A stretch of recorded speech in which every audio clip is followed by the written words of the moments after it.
Well, here we are. The gang's all here, starting off year number 2 with a bang with this big show that we had tonight here on AEW Collision. This is the review show here on the Fightful YouTube channel. Thank you guys so much for joining us here on a Saturday night. Get those super chats in, get those humper chats in. We're going to read every single one of them before we get off of the air tonight. Sound off on this big, huge, monumental show that we watched here tonight. Iridian Fierro, Cresta the Star, Rick Ucchino. Thank you guys so much for joining us. And all right, ladies, I gotta be honest about something, right? Like I usually try to be pretty positive. Like I will offer constructive criticism when it is warranted, but I am not the guy that's just gonna sit here and hammer home and shit on every little thing throughout the show. I'll nitpick here, there, constructive criticism, fine. I try to keep things as professional as possible and as positive as possible.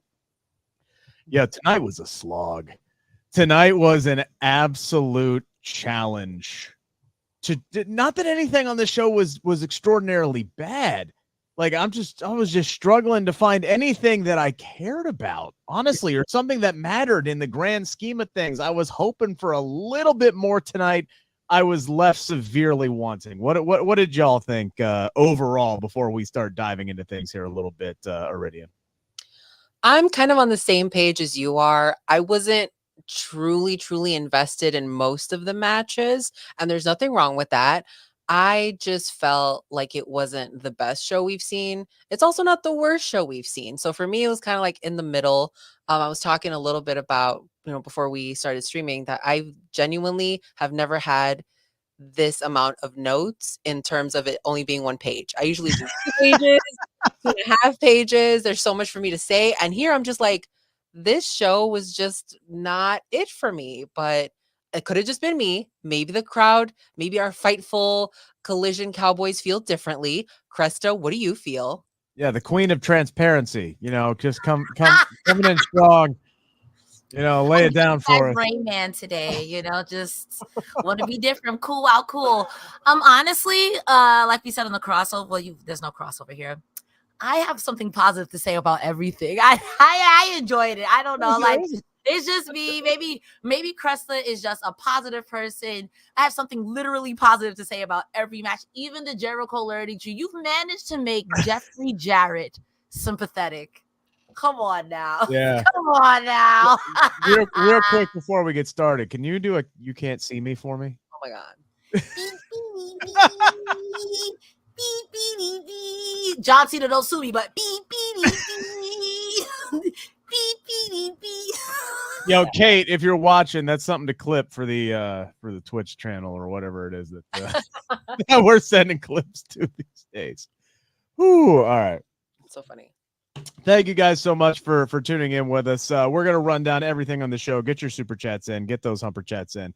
Like I said, it's a guaranteed way to get your comment read on the air. Let's start with one of the things that grabbed my attention out of the gate. I honestly thought this show had a strong start tonight because we got Hook, we got Samoa Joe, we got Shibata. That was enough for me going up against the premier athletes in this one. And ladies, I am thoroughly enjoying this player coach role that Samoa Joe has taken on with the 2 younger talents here. Like he's on the outside, he's shouting instructions, he's like cheering his guys on. He gets in there and he's whooping some ass himself, and he looked really, really good. That one, I think he hit it on Isaiah Cassidy, where he had that spinning battle kick where he landed on the front and then got popped up and then hit the senton. Samoa Joe looks spectacular, by the way. I think he's shed a couple of lbs. He looks like he's in fantastic shape. I'm enjoying the work that he did in this, especially when Shibata did the walk away spot and Samoa Joe was just sitting there like, that's my dog right there. I trained him. I showed him that. That's good shit. I enjoyed this one. I thought this was a lot of fun. Tony Nese ends up tapping out to the armbar by Shibata on this one. This one was a lot of fun. And thankfully, this wasn't the only time that we saw Joe, Hook, and Shibata, but I'm loving the dynamic between these 3, Iridian. Yeah, it's interesting. I thought it was a good opening match because this trio is one that I like compared to a lot of trios and groups that are in AEW, or some of them that I'm just like, I don't know how I'm feeling about you yet.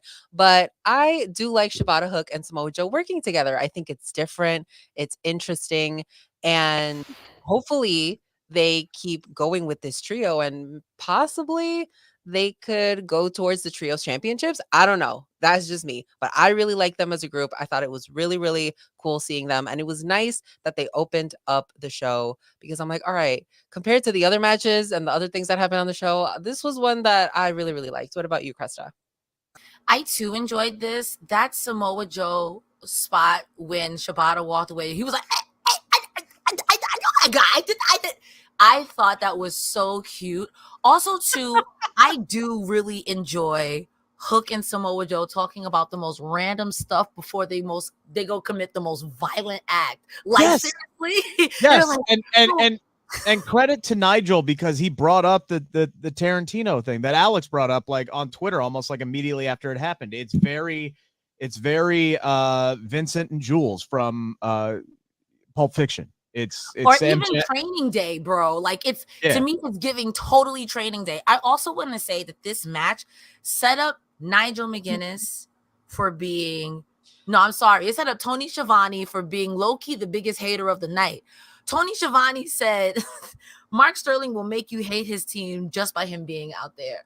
And I'm like, yo, that's out of pocket, but he's not wrong. Mark Sterling really make me hate you guys. Like, I don't know. It's his fault. You know what I mean? Overall, too, this match was really good.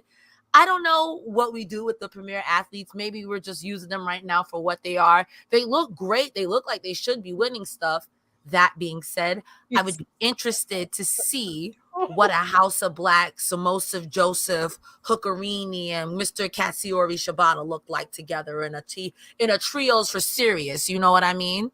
Yeah, no, for sure. And I do like that they're, and you could see it on this show with the amount of tag matches that we've had, or at least the amount of trios matches. They are putting in work. Like Tony Khan's putting in work to kind of build up this trios division right now, which is, why you have, teams like, unfortunately, the premier athletes who have to bite the bullet because there are at least 3 or 4 different challengers out there right now for the Bang Bang Scissor Gang. But unfortunately, ladies, as we found out, no Freebird rule.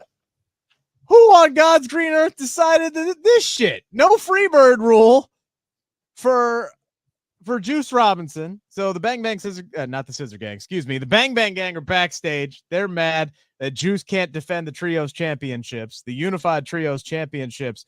And I'm kind of with him on this one. Because as long as Jay White is in the Owen Hart, he gonna be tied up in singles action, which means you're building up a trios division to challenge for the trios titles when we have a number 1 contender, by the way, who's down to 2 members because you killed the other guy last week on Collision. So did we really write off Buddy Murphy so we could stall a trios title match so Jay White could compete in the Owen Hart? Is this what we're doing here? Like, am I connecting the dots correctly on this one, Iridian? Is that what's going on here? You know what? It's giving conspiracy theory. It really is. Like, something is not right here. Why are they not letting Juice? Like, it doesn't make any sense. Let Juice do it. It's Juice. He just came back from an injury. He's hugely over. Why are they not allowing this? I'm very, very confused. I'm with you on that one, Rick. I think there's a conspiracy theory going around and it's not benefiting Juice at all, which I, in my heart, still count him as 1/4 of the trios tag team champions. That's Dynamath, baby. It is. It really is tonight. No, I agree. I feel like on the one hand, if you are already a champion and you choose to put yourself in a tournament like this, that's not on me. You choose to now defend your championship and this. However, the Bang Bang Scissor Gang has been a thing since before Juice Robinson. I mean, since before they were trios champions. So It makes sense. But at the same time, again, if you are already a champion and you choose to enter yourself in a singles tournament, you're already part of a conglomerate, you now got to defend twice, bro. Listen, if that's the case anybody in DX could have defended the title at any time. And you know what I mean? Like it doesn't work that way. Undisputed Era, who pick a group that had too many people. NWO, pick a group that had too many people, and then pick a tag team that could have been defended. That's the point I'm trying to make. I get how it's messed up. I could have said if he was injured, but he's not. He's just doing extra shifts. So you still gotta do your shifts. Sorry. Right, but like I'm just thinking from a strictly booking standpoint, like where I do think like from a storyline standpoint, yeah, it would make sense for Tony Khan to say, no, Juice, you weren't around, you didn't win the trios championships, you can't defend him. But if, and this is just a big if, this is just me trying to connect some dots. If Buddy Murphy was written off last week because they're the number one contenders for the trios championships, that means we're not getting a trios championship match featuring Jay White, so Jay White can compete in the Owen Hart. If Jay White's going to be occupied with the Owen Hart for a little bit, why not just let Juice defend the dang trios titles and keep everything moving forward instead of like pausing this trios division that you are currently trying to build up? So I don't know. It just seems like it seems it's counterproductive, right? Like it just seems counterproductive. No, I see what you're saying now when you put it that way, in the sense of like, I don't think they wrote off Buddy Matthews. Yeah, Buddy Matthews. I think he's legitimately hurt. I'm not wishing that on him. Knock on wood, all that stuff. But I think his knee is legit hurt. So they got to push that off. So to me, it makes sense if you put it like that. Yeah, I mean, and it's Juice Robinson, and him and Jay White are interchangeable. One's a little louder gremlin, one's just a skinny gremlin. I'm sorry. One belongs on the honeycombs box. All right. Anyway, so after that promo, we get our second match of the night, which is the Learning Tree against Private Party. This is a match that I think went about 72 minutes. It felt like, and it went about 72 long. But look, I'm not going to complain about getting Private Party. Private Party on my TV screen. That's my line. I'm sorry, the Learning Tree thing just doesn't do it for me. I know there are people who are really, really into it. My buddy SP3 for one. I have not met anybody who loves the Learning Tree. Okay, so that's crazy. I gotta tell you, it's not. I've seen worse. The Wizard was the worst, and I will say it's. Boo. Anyway. Okay, no, because at least with the Wizard, we got a little bit of fire. There was a magic element, Girl, but I can say this because I'm black. Wizard a little bit too close to Grand Wizard. You know what I mean? I wasn't feeling that. That didn't work for me, brother. That didn't work for me, brother. Okay, at least you can be a sarcastic asshole and be like, "You're not even 13 minutes into the show, Cresta." Come on now, come on. Listen, technically, I'm not even here, so I don't even know who said that. It's a joke. No, I got you. But yeah, no. So this match was a thing. Learning Tree ends up getting the win here when the bad apple now, Brian Keith, decks Isaiah Cassidy with the brass knucks, allows Jericho to pick up the win, and then business picked up Iridian because we get Joe and Hook and Shibata. They run back out to the ring. They are saving Private Party here from further beatdown at the hands of Brian Keith and Big Bill. And then Joe gets on the horn and he lays down a challenge for Forbidden Door. So it looks like it's going to be the Learning Tree versus Joe, Hook, and Shibata at Forbidden Door. How are we feeling about that one, Iridian? Let me talk about the Learning Tree. You know what I think it is? I think I'm not the target demographic. Who is the target demographic? I don't know. I don't think I'm in it. TBH, I don't think I'm in it. I do agree. I'm with Crest on this one. We need more of Private Party. I think that this is time to really push them.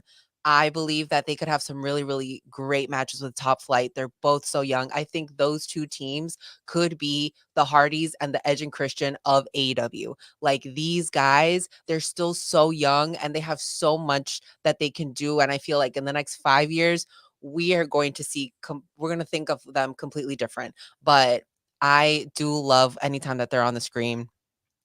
Chris Jericho with the Walls of Jericho had me cracking up because when anyone puts anyone in the submission and they're like, ask him, I think that is so funny. But this learning tree for me is just not it. I did like seeing Bill and Luchasaurus. I think that would slap. Luchasaurus, I need more of him. I think the learning tree versus the patriarch. That's what we need. That's Oh yeah. Oh, that's a good call. because Big Bill Luchasaurus would slap. Brian Keith when he started beating up on Private Party and then Samoa Joe came out. I was like, okay, great. New things are happening. Yes. I'm here. I'm involved. Let's get a switch of pace. So I was thinking a lot of things during this match, but I think that I was not invested in this match. My mind was like elsewhere, cooking other things up. Like and Cresta, I like Isaiah Cassidy is great, but I think Mark Quinn is one of the most underrated people that Tony Khan has at his disposal. And as long as this match felt like it was, I didn't really feel like he got a chance to showcase himself tonight, like at all. It was a lot of, oh, here's Big Bill in the ring, and he's gonna beat up the smaller dudes. Like that's what I felt like I was watching tonight. No, I totally agree. And what I take away from the learning tree is that overtly sarcasm, and the learning tree is Big Bill. He's literally the size of a freaking tree. Mark Quinn was selling tonight. If he was getting his ass whooped, I believed it. I believed that he was dying in that ring this evening. Again, I will never complain about more Private Party on our screen. And I want to second what Iridian said, that looking at people like Private Party and Top Flight, these could be your Edge and Christian, your Matt Hardy. Even you get a third, your House of Black could literally be your Dudley Boys. You have these people here, and I want to see them progress. Now, hear me out. If we all hate Chris Jericho, right? You gonna want him to lose. And by him losing eventually, it'll put over younger talent. So much like with TNA in this system, you got a bunch of people that we don't like. This guy is playing his role. That's what I think is good. He's getting under people's skin, getting on their nerves with the, I'm here, you guys are great, yeah, whatever. But in turn, when a Top Flight beats him, when a Private Party beats him, hell, when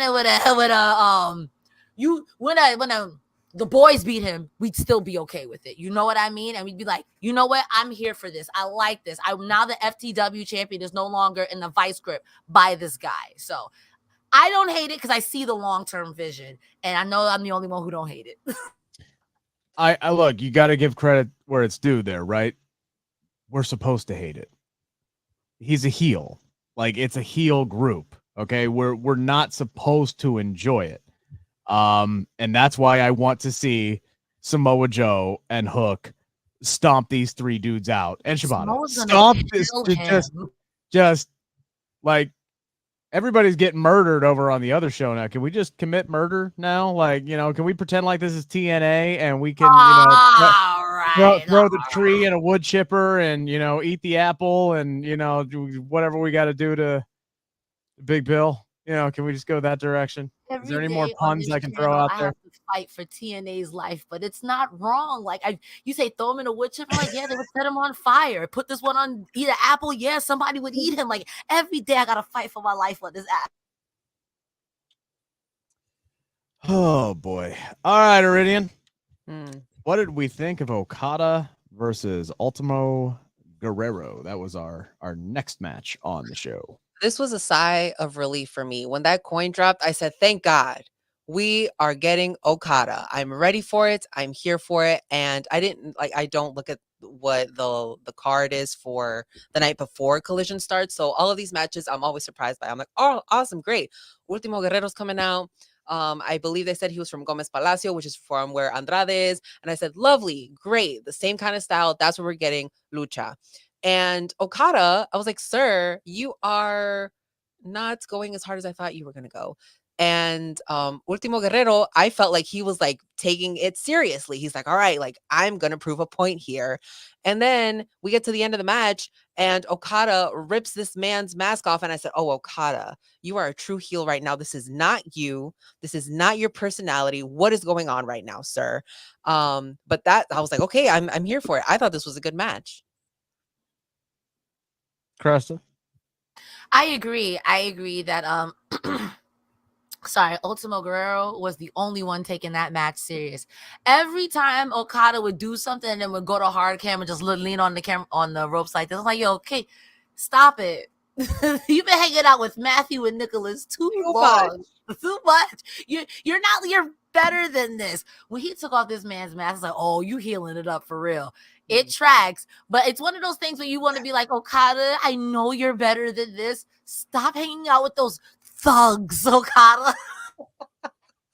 First off, I think he took the mask off too much, right? Like when he did unmask him, came off. I said, the whole thing he didn't care. And then the whole thing came. So, and then he had to slow down and wait for him to put the mask back on. And then he hits Rainmaker so damn hard, the mask came off again. And it's just like the camera couldn't even show the man down on the mat. And I look, I'm not trying to focus on negatives here. I agree with comment made in the chat here. It was a little slower than I was anticipating. And I think part of that is so much of AEW is so fast paced that when we do get a slower match, it can drag as a result of that. And this one just kind of dragged for me. It also felt a little bit basic. I was expecting more. And, like in an Okada match, with Ultimo Guerrero involved, like I was expecting more. And I do agree with Chris. I think heel Okada is great. He is a complete and total troll. He's playing this role really, really well. For me, this match was just kind of okay. But we also have to think of like how much Okada's character right now with the EVPs has to play into him having matches now, that he's kind of like chill, relax, not taking everything too serious. Like he knows he's up there. He's top talent. He doesn't have to work as hard. He doesn't have to do these things anymore. So I think that that's also something that we should take into consideration. But before we do move on, we have a super chat. Yep, I was getting to it. Talking about the learning. I was getting to that. We got two here. Just Ricardo saying, hello, Colliders, all capital letters here. Rick, Iridian, Cresta, hi, love you. Thank you so much. We appreciate that as well. And then Matthew Hooks throwing in for the learning tree conversation for saying, for as rough as it has been, learning tree has more story than Cody's title reign right now. So which one is actually worse? Learning tree by far. Yes, I would say Cody is the champion of the company. I'm not going to remember what Chris Jericho did in 2 weeks, but I will remember that Cody's working with the Bloodline. He's got CM Punk. Like right now, there's so many things. I'm going to remember that I Quit match. I'm going to remember the setup for the I Quit match. Mm-hmm. I think his title reign did start off a little bit slow with the, hey, I'm a Georgia boy. You're a Georgia boy. Let's go wrestle in France. All right. It was a little bit of a slow start, but that match was spectacular. Then they come around, they do the Logan Paul stuff. That was a good one-off. They circle back to AJ and things got really, really personal between them. And now I'm intrigued to see as he continues with this Bloodline saga that he has been sewn into for the last 2 years and moving forward with Solo. I disagree with that. I think there's a lot cooking with Cody right now on the other program. But let's continue here with AEW Collision. We get the Patriarchy and the Iron Savages with Jack Jameson. Yeah. Can we all agree no more Jack Jameson on the microphone? Hey, happy Pride, Titty City. I don't know about you. I don't hate it. When I'm always intrigued. I'm like, I always wonder, what are they going to say this time? Which is something that is really rare. I think some people's mic skills have not been up to par. So I feel like this is a little refreshing. I don't hate it. It straddles the line. I will say it does remind me of beginner Max Caster and beginner MJF. Yes. Where it was almost razor's edge, where it's like, ooh. But also you're kind of like, oh, all right. He said Titty City, so I forgive you. It's fine. Yeah, I don't know. It just seems like I've seen this same bit done at like 2 different indie shows in this town, and it just feels like a small indie bit that's now being portrayed on national television. But so what you're saying is Titty City is not for you. No, it's not for me. You want to go to Titty City, Rick? No, wow, that's not those titties. No, I'm good there on that one personally. But look, this match to me was all about Christian. I think Christian made this match by not even competing in the damn match. This dude came down and goes straight up to the commentary table and leaves his boys out there to do a 2-on-3 handicap match. And they whooped ass. They absolutely owned. Luchasaurus should have won this. Kill Switch should have won this match on his own. He completely dominated it. He was cooking tonight. I enjoyed watching Kill Switch get the job done here. But like he was almost forced and coerced, really, to tag Nick Wayne at the end. Nick Wayne, who screwed up at the beginning, right, by showboating, and he got his head knocked off, and he had to tag in Kill Switch. Kill Switch is all business. He goes in and he dominates the entire match. Has to tag in Nick Wayne, who then turns around and waits for Christian to march his ass down to the ring. He tags in, has his boys stand him up. He drops him with the Unprettier or the Kill Switch. It's confusing that there's two Kill Switches now. And he gets the win. And then he does the Jack Perry thing where he's like, hoist me up, my good sir. And he is celebrating on top of the shoulders of Kill Switch. Christian Cage is a menace to society, and I hope he wrestles until he's 65 years old. I genuinely do. Iridian. You know what's crazy? I think that this match was so good because Christian wasn't in it for the first half. Yeah. And that's no shade to Christian. First half? Like, 98% of it. Okay, not for 99% of the match, Christian Cage was not there.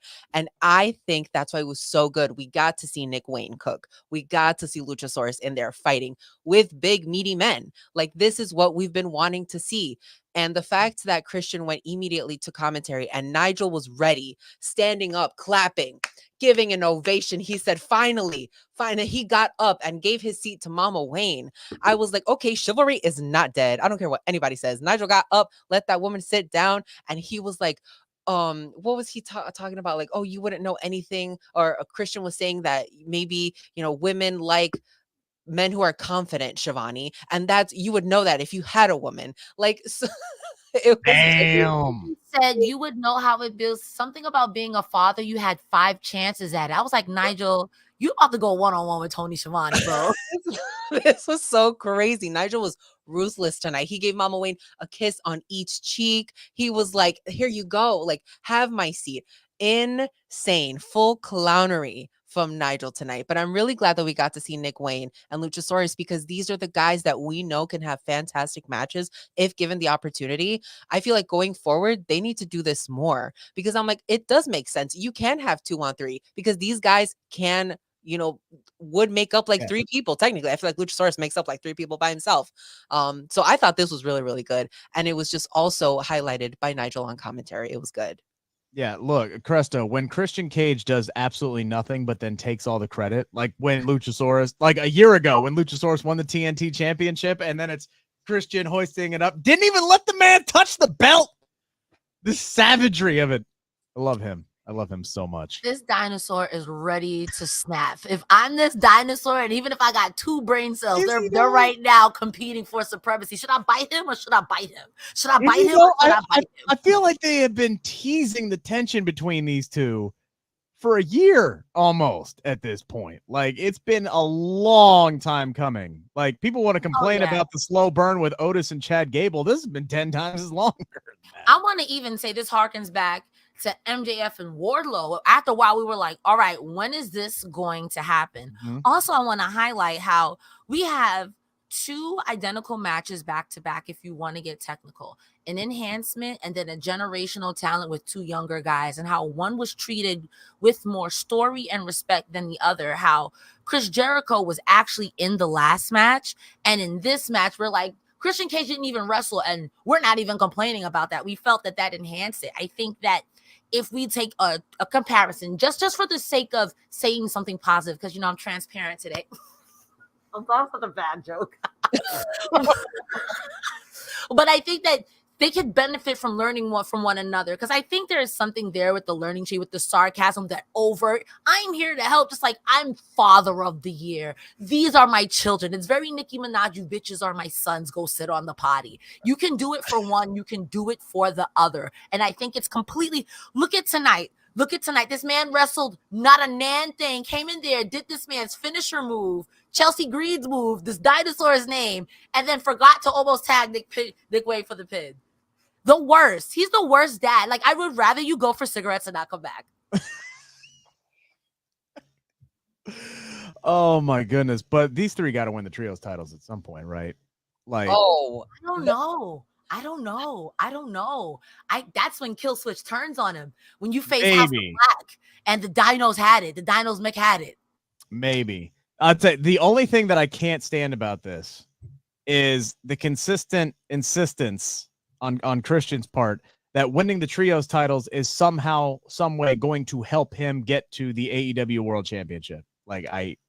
Yeah, I see that, but I also, I do believe that they need to have a run sooner rather than later, because I do want to Kill Switch turn, and I feel like a perfect time for him to do so is let them have a really great run as trios champions, really show off Nick Wayne, really show off Kill Switch, and then have them lose those championships to who? I don't know, but that's when Kill Switch would turn. Returning House of Black, and they beat the brakes off him, and the dinosaur said, this is it. This is it. I'm out. And then he joins the House of Black. I would live. I would live for Luchasaurus and House of Black. I would live. I mean, he's already got the evil Shredder gear. Like, might as well just let it go. Look at Tony. Don't hurt him, Rick. Don't hurt him with all these ideas. Don't hurt him. You just got back after how long, Rick? Don't hurt him. Don't hurt him. Oh, man. Toni Storm, Mariah May versus Layla Hirsch and Lady Frost tonight. First off, before I forget to say this, Lady Frost was cooking out there. She was spectacular in this match. I need more of her on my TV screen. But that said, Toni Storm was the star of the match for me from a character standpoint. This woman went all out, ladies, all out to protect Mariah May and just showcase her affection for the entire world to see. This woman threw herself on top of Mariah May to eat a moonsault from Lady Frost to protect Mariah, broke up the 2 count, ends up hitting a Storm Zero on Layla Hirsch, and then allows Mariah to get the 1-2-3 for the victory. And it was cuddles all around after that, Iridian. Like, I'm very intrigued about. I'm wondering if there's going to be a point. I don't know how to book it. I've been thinking about it, but I'm sitting here like, I'm wondering if there's going to be a point at Forbidden Door where Toni Storm is going to have to decide between retaining the AEW championship or retaining Mariah May's affection. Like, I feel like there needs to be some kind of a boiled down decision here of what's going to happen with Toni Storm. What does she really care about more? You think it's going to be like an MJF Adam Cole story where they're like, I don't know who's going to turn on who first. I love you right now, but I don't know what's happening.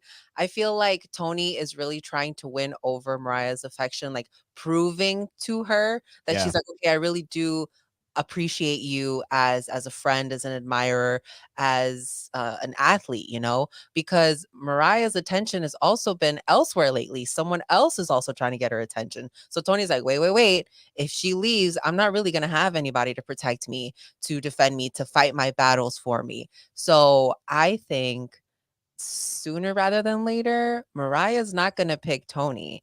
And that's when Tony's going to be like, wait. And then that's when she'll lose her championship. I don't know who's gonna be the next champ, but man. Well, as Chris brings up, Mariah May could win the Owen Hart, and then she'd have to face Toni at All In. So that would be a very, very interesting dynamic. But this field is stacked. Yeah. Like next week, we're getting Deanna and Hikaru Shida. Like, what, ladies? We're eating good next week. We really are. We need to have a 2-hour show of just the women's Owen Hart. You need to add a whole nother bracket. And of course, next week is one where I'm not here because I have to do a radio show. Like, God damn it. Anyway, go ahead. Crazy. I honestly don't know how this is going to end. I've always thought in my mind, Toni Storm and Mariah May is when Toni Storm finally wins over Mariah May's affection. And Mariah May is like, well, now I want to be you. And Tony's like, all right, slow down. Now you're doing a lot. All right. There's only one star here. You're the stunt double at best. And Mariah May is going to be like, understudy. No. No. I'm the star. I'm never sick. I'm here for all of my performances 7 days a week, Rick. You know what I mean? That's where she's the type of time on. That's what I've always thought. I don't see Mariah turning on her. I see Toni Storm turning on Mariah. Like, No, I'm the star. Yeah. You're Mariah, okay? And you were coming out to my old gear was cute. I wasn't using it, but now you're doing a lot, and she gets paranoid. Unless Tony Storm does something that Mariah says is too far, but I don't see that happening. Yeah, I mean, I do think it's a foregone conclusion that Tony's going to beat Mina at Sadly, I the agree. big door. Yeah, but it doesn't mean the match isn't going to be good, right? Like predictable does not mean it's going to be bad. Serena Deeb has issued an open challenge for next week as well. So, hey, 2 ladies matches next week for y'all. She wants to remind herself who she is after a series of losses here. She started off the year 6-0. She's now dropped to 6-3. Who would you guys like to see Serena Deeb wrestle next weekend? Oh, my God. I don't know. My brain just said Joe Hendry. Goodbye. Yo, this man has been on my brain wrestling. I can't do anything without hearing that damn song. So yes, we're gonna feature wrestle Joe Hendry. The man who got the Trick Williams camera shake in his first night on NXT. Crazy. I love Joe Hendry. Is he coming up on stream? Could you imagine? I thought he was do that. I didn't mean to do that. I just hit the mute button and I disconnected the ring. I'm so sorry. I mean, dang. I thought Joe Hendry was about to log into the stream, guys. Oh my God.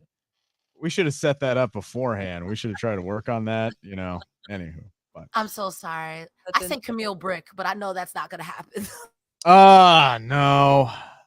I wouldn't mind seeing her and Deanna again. I thought that was great the first time that we saw her. So I think it would be great. Maybe Lady Frost. We saw her tonight. Yeah, Lady Frost would be great. Could be. Taya Valkyrie. I heard she's available. That's who I was gonna say. I'd like to see her and Taya throw down for sure. We had House of Black in an enhancement match tonight, going up against LDL and HDL, the cholesterol twins. Easy night. Those were not their names, Rick. Okay. Oh my God. Here we go again. Rick hating on the jobbers of the night. Bro, I mean, that's calling them Oots Jabez. I am so upset. Like, first of all, they came in, they were like LSG and MSG, which I wrote question mark. I was like, there's no way. Please, guys. And then we didn't give them a little intro song. No, nothing. Nothing. The House of Black. You had MSG out there dressed like OG Glacier tonight, by the way. Anybody else? The only reason why I got their names right was because Nigel said LSG and MSG, the 2 reasons to stay away from Chinese food. And Tony said that's not true at all. Tony was ready. He was not ready for his shenanigans tonight. He was not having it. Insane. And then I was disappointed. It was literally a 2-minute match, maybe shorter than that. I was like, guys, come on. We really need to start doing something, because the women had 1 match tonight, and like, you couldn't have given maybe a couple more minutes to them if you weren't gonna actually. What did this do for the House of Black? Nothing. Agreed. Even the post match didn't do anything for the House of Black. I mean, if you wanted to do that "we feel nothing" thing afterwards, and Malachi, telling Ian like what a human question, right? Like, what a human question, and then Brody Lee was just Brody Lee, excuse me, sorry, Brody King was saying, hey, we feel nothing. Like, okay, that's a thing that could have happened. This whole thing could have been an email. All right, the whole thing could have been an email. 15 seconds backstage, done, and I didn't. I'm even gonna go ahead and say that's cap. That's like Rick's cap, because y'all ran backstage when Buddy was laid out. So don't say you don't feel nothing. Like, that's cap. That's cap arena. You're right though. That's a good point. That's a good point. Friendship. Like, Malachi's eyes almost jumped out of his freaking head last week when he saw Brody laying back there, or Buddy laying back there. I can't get anybody's names right. It is way too late now. Yeah, this didn't do a whole lot for me. I could have done without this match tonight, but I'll never complain about House of Black being on my screen. 10 out of 10, and people just go who in the honestly, I just want to bark like a dog. I see Brody King on the screen too. I get it. Did Hechicero versus Daddy Magic do anything for y'all tonight, Iridian? I was clapping. Okay, Hechicero came out, and I said, oh my God, here we go. Love him. Fire comes out. I don't know from where, but I'm here for it. But Daddy Magic coming out, and I was like, oh no. sir, this is not good for you, Senor Daddy Magic. This is not going to be your night. His ribs were taped up. I said, this is not good. This is not good. This is the end. He's going to be He out for came out in months. the jeans, girl. I know. I think he knew he was gonna get his ass whooped. Like he didn't even bother putting on his gear. He's just like, I got the jeans. I'm just gonna take the shirt off. Tape me up real quick. I'm gonna go out there. Earn my paycheck tonight. Like I immediately knew. I was like, this is not good. I felt so bad. There, my heart dropped to my stomach, and this match actually went on longer than I thought it would. I thought it was gonna be very short as well. Yes, and Hechicero was not holding back, which I appreciated. That armbar at the end was crazy. Yeah, but we got 2 matches tonight that ended in an armbar submission. Like, what are we doing? I didn't mind it. I didn't mind this one. This one was different, though. At least he used his leg on this one. Yeah. By the way, not Nigel calling the tape a girdle, by the way. That man is... that man was on one tonight, Cresta. I will say, I feel like they could have used somebody else for this. I like how we've been using Daddy Magic and building him up. If he's injured, he's injured. If this is for a Daniel Garcia versus Hechicero, okay, I'm not mad about that, but we don't need to sacrifice poor Mr. Menard, who his ribs is being held together by Kinesio tape and the specter of Bob Backlund. No, Bob Backlund ain't dead, but his specter is still out there holding some of these wrestlers together and doing it. Piggybacking off of what you said, Cresta, I think they could have had Daddy Magic out there and then immediately Danny Garcia's music and be like, no, you can't wrestle. I'll fight the match for you. Like something like that, that would add a little bit of, something more compelling. But what did this do for Daddy Magic? Where are we going with some of these matches that we had tonight? Yeah. Real quick before we get to our main event. Well, first off, we got 2 other things we got to let's talk about. But first things first, we got a little message from our good old buddy Sean. By now, you guys know how much I love Bet Online. Every betting odds that we have ever had on Fightful, whether it be MMA, boxing, pro wrestling, come from Bet Online AG. We've given you guys a ton of great underdog picks. But you know what? They got so much more to offer at BetOnline AG. The earliest lines, the fastest payouts, the industry's best bonuses at BetOnline AG. They've been trusted for over 25 years by millions of people because of their safe and secure environment, their high credit card acceptance, and their payouts in minutes. But it doesn't end there.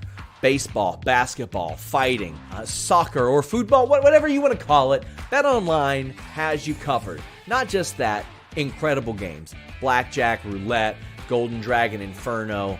Bet Online has it all for you. Your one-stop shop, and this is not a fly-by-night operation. They've been around for 25 plus years, giving you the goods. Go make yourself some money. Please bet responsibly and only bet what you can. Don't forget, get your super chats in. Get those humper chats in. It's your last call. Last call for super chats and humper chats. I'll make sure to read every single one of them before we get out of here today. Ladies, the best thing on this entire show tonight, outside of Christian Cage, his savagery, and what Samoa Joe did tonight, was this video package they put together for Jeff Jarrett, right? Because a lot of people, I say this, the IWC, let's just call it what it is. A lot of people online with keyboards were bitching about Jeff Jarrett being included in the Owen Hart Cup tournament.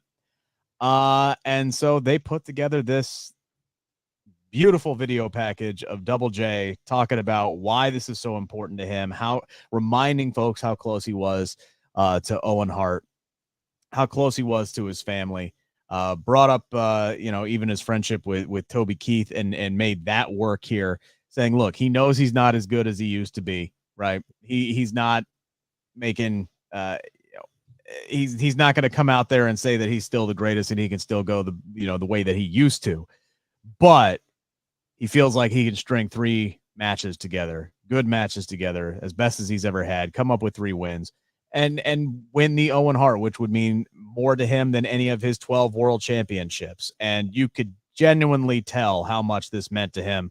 Iridian fighting back tears through a lot of this stuff. And I don't think Jeff Jarrett's that good of an actor. I think this was genuine. This was genuine emotion we saw tonight.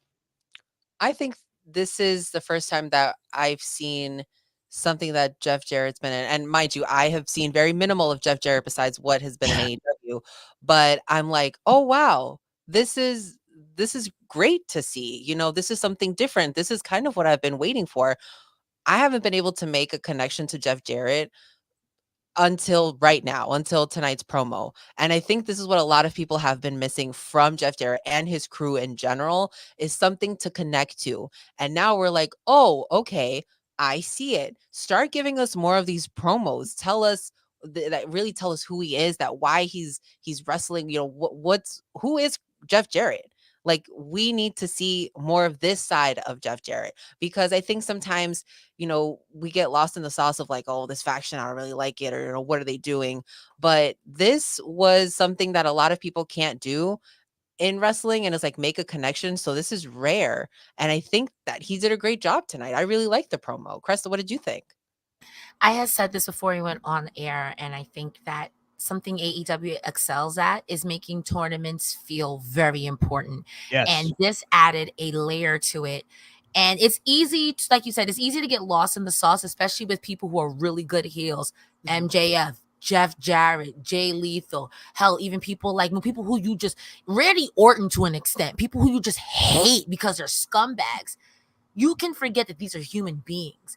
And Jeff Jarrett, this promo made him look so human. Am I rooting for Jeff Jarrett in the Owen Hart Cup? That's how good it was. Like, because I think I am. He's not going even if he wrestles heel, even if he hits everyone with the guitar, we're like, you know what, Owen said you ate that. Yes. He can make it to the finals. Honestly. He can give the man 2 guitar shots and make it to the finals. But he's not winning. Like, I think he would win if the winner wasn't getting the title shot at Wembley, right? I think I agree with that. That's the big caveat. Like, you're not going to give Jeff Jarrett a title shot at All In. Like, that just doesn't seem like something that they would do. Now, maybe I'm wrong. Now, if the audience gets behind him and you start getting that sympathy built up, and you have people who genuinely come out in droves and want to see him win the Owen Hart tournament, maybe you could fly with that, but I don't know. It's still a stacked field. Like, I'm gonna be honest with you too, Rick, though. But let's say he does win. Would you feel bad if Swerve beat him? You wouldn't. You wouldn't. No. You would feel great for him to have that moment, but you wouldn't feel bad if Swerve beat him, or if Ospreay beat him. You wouldn't feel bad. You wouldn't feel bad. And that's how I'm thinking about it long term. You would feel bad if a Daniel Garcia lost it. You would feel bad if a Ricky Starks lost it. So Jeff Jarrett, good for you, friend. You're not beating Swerve. He cut a promo on a baby. Not happening. You brought up Will Ospreay. He will be fighting for the AEW World Title at Forbidden Door next Sunday, the 30th of this month. But he defended his international title against Brian Cage tonight in a match that I genuinely enjoyed. And the crowd finally woke up a little bit on this one, Iridian. They were behind this one. Will Ospreay is a firecracker, but I thought Brian Cage more than held his own in this one. This is a dude who showed off his strength and his power, but not only that, his athleticism. This man hit a spinning power slam from the middle turnbuckle on Will Ospreay. He caught him out of the air, plucked that man out of the air on the first Oscutter attempt. It took a Poison Rana to even have Ospreay hit an Oscutter, and even that wasn't enough. He needed to hit the Hidden Blade to get the win on Brian Cage. I thought this was a strong title defense for Will Ospreay tonight. And, you know, one of those moments where I think, you know, if people are sleeping on Brian Cage and his ability, like, maybe this woke him up a little bit, Iridian. Yeah, I think this was the match of the night. Absolutely. Will Ospreay has not had a bad match yet. And that's crazy to say. And he also has this power to also make his opponent look fantastic. And that's exactly what happened tonight with Brian Cage. I was like, okay, Brian Cage, have I been like sleeping on Brian Cage? Like, that's crazy. You know, I think he really showed up and showed out. And it's crazy because he's such like a big guy, right? And against someone like Will Ospreay, who's also extremely athletic, they were kind of going toe to toe. So I was like, interessante here. I really was like kind of rooting for Brian Cage. I was like, I know Will's going to win. Will is fantastic. But okay, Brian Cage, I see you. I acknowledge you. And I'm going to watch you now. I get it. I get it. Sorry, you said the A word. Anyway, Cresta, go ahead. Bye. Now, I've been watching Brian Cage for a long time. And in AEW, they keep him as a big man, but Brian Cage can wrestle lucha style. He can do the flips. He's a good base. He's so good. And I think that Will Ospreay is up there with AJ Styles and Bryan Danielson, even kind of Seth Rollins. If you have a bad match with one of these guys, it's kind of you, bro. Like, they will pull it out. Yeah. They will drag every bit of wrestling ability you have out of you to make you look amazing. Brian Cage did everything I believe anyone in that situation would do. You want to keep Ospreay grounded. Every time he went for a Hurricane Rana, he caught him and either slammed that man or did a German suplex, which I think is smart. But Ospreay, he's the GOAT for a reason, not because he's an animal. I mean, he is an animal, but he is one of the greatest of all time. You can't ground and pound him because he'll beat you at that. You can't submit him because he'll beat you at that. You can't high fly him because he'll beat you at that. How do you deal with Will Ospreay? Maybe take away one of those. And this is nothing against Cage. Cage earned, I feel like if you were sleeping on Brian Cage, wake up. He's here. And I hope they let him wrestle a more athletic style going forward. You know what I want to see now, Cresta, because you bring that up for a big man being able to wrestle like that. They have two guys like that. I want to see Brian Cage versus Wardlow, but I don't want a big meaty meat man match. I want Rey Mysterio versus Psychosis via 1996. Like, I want those guys wrestling. I don't know if you don't get that from Wardlow. I feel like you get that from Keith Lee. But he's a high flyer. He is a high flyer. This is a guy who can do a lot of really athletic moves. I talked to the man. This is a guy who grew up the size of Jeff Hardy, and then he was a late bloomer, and he just packed on the freaking muscle. I won't doubt you, but I gotta see it because I'm thinking this. They don't let him showcase it. That's gonna be that's definitely a case of like Ripley's Believe It or Not, because I think that you would get a high flying match from like Luchasaurus against Brian Cage, because we've seen it out of Luchasaurus before. You would even do Keith Lee, Lee. I don't see Wardlow. That's just me though. That's just me. That's just me though. Outside of a couple of senton bombs, they've really never let him showcase it at all. I would have to see it because I think of Wardlow doing a moonsault, and I'm thinking of Brock Lesnar doing a moonsault. I'm like, please, Wardlow, no, God, please, no. No. Trust me. Wardlow's got the grace. All right, he can pull it off. Okay, he's another one of these guys that I've like. I believe in Ward Daddy. I believe. If you believe, I believe. He's from the great state of Ohio. I believe in him, even if he's from the worst city in Cleveland. All right, Iridian, what's worst city in Ohio? No, that's a lie because Youngstown and Toledo exist. So anyway, Iridian, where can people find your great work? You guys can head over to my YouTube channel, Rest Friends. That's WREST Friends. And I just have 2 new interviews out. One with Mustafa Ali. What? We talked before he defended his championship at Cicero Stadium here in Chicago. It was great. He's such a wholesome guy. Love him. 10 out of 10. And I also interviewed Kyle Fletcher and Sky Blue. They were fantastic. That's one of my favorite interviews. Go check that out. Rest Friends on YouTube and everywhere else. Find me on social media at Iridian_Fiero. Cresta, what about you? Where can our beautiful, fightful Collision fans follow you? Where can they see you? Yes.